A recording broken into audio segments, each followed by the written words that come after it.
नमस्कार, मी आहे मीनल आणि तुमचं खूप खूप स्वागत आहे माझ्या 14 रेसिपीज या चॅनलवर।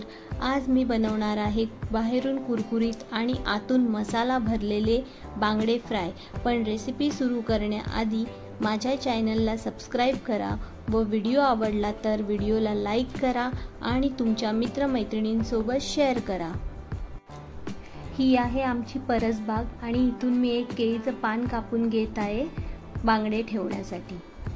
पहा, असे मी ताजे बांगडे घेतले आहेत आणि नंतर ते साफ करून घेतले। त्यांचे तोंड व शेपटी व नंतर पोटातील आतड्या देखील काढून घेतल्या आहेत। आता आपण याला चिरा पाडून घेऊया। अशा 3-3 चिरा दोन्ही बाजूला पाडून घ्यायच्या आणि आपण बांगड्यात मसाला भरण्यासाठी एक पॉकेट देखील तयार करून घेतला आहे। अशा प्रकारे आपण आता बांगड्यांमध्ये भरण्यासाठी वाटण तयार करूयात। मिक्सरच्या भांड्यात मी आलं, मुठभर कोथिंबीर व मिरच्या घेतल्यात। त्यात आपण ओलं खोबरे देखील घालून घेऊ। मिक्सरमध्ये हे सर्व वाटून घ्यायचं आहे। आपलं वाटण आता आपण फ्राय करून घेणार आहोत। त्यासाठी मी तव्यामध्ये तेल घेतलंय। तेल गरम झाल्यावर तयार केलेले वाटण घालूयात। नंतर चवीपुरता त्यात मीठ, 2 चमचे मसाला व थोडी हळद घालून ते परतून घेणार आहोत। 2 ते 3 मिनिटात आपला मसाला तयार आहे। आपण तो काढून घेऊयात। वाटणाला छान चव येण्यासाठी मी इथे लिंबाचा रस घातला आहे। तुम्हाला आवडत नसेल तर तुम्ही स्किप देखील करू शकता। स्टफ करण्यासाठी तयार केलेले वाटण नेहमी शिजूनच घ्यायचे आहे। आता आपण या साफ केलेल्या बांगड्यांना मसाला लावून घेऊयात। त्यासाठी मी पाव चमचा मीठ, 2 ते 3 चमचे लाल तिखट, पाव चमचा हळद आणि 1 चमचा लसूण पेस्ट घेतली आहे। हे सर्व मिक्स करून व्यवस्थितपणे दोन्ही बाजूला बांगड्यांना लावून घ्यायचं आहे। बांगड्यांना मसाला लावताना तो चिरांमध्ये देखील व्यवस्थित जाईल याची खात्री करून घ्यायची। अशा पद्धतीने मसाला लावल्याने बांगड्यांना खूपच छान टेस्ट येते। त्यावर मी थोडा लिंबाचा रस देखील घातला आहे आणि हा रस देखील आपण आता बांगड्यांना व्यवस्थित चोळून घेऊया। तुम्ही लिंबूऐवजी कोकम आगळ देखील वापरू शकता किंवा चिंचेचा कोळ देखील वापरू शकता।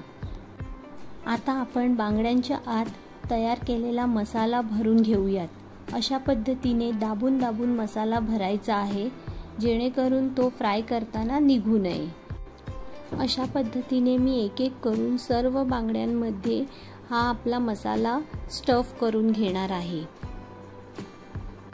आपले सर्व बांगडे स्टफ करून तळण्यासाठी तयार आहेत। बांगडे कुरकुरीत होण्यासाठी मी बारीक रवा आणि तांदळाचे पीठ समप्रमाणात घेतले आहे। त्यात 1 चमचा लाल तिखट घालूयात। आता बांगड्यांना या मिश्रणात घोळवून घ्यायचं आहे। बांगड्यांच्या दोन्ही बाजूला रवा लागला पाहिजे जेणेकरून ते तळल्यानंतर कुरकुरीत होतील। काही जण फक्त रवा लावतात, पण फक्त रवा लावल्याने तो नीट बांगड्यांना लागून राहत नाही आणि तळताना तो तेलात पूर्णपणे निघून जातो व तेलही जास्त पितो।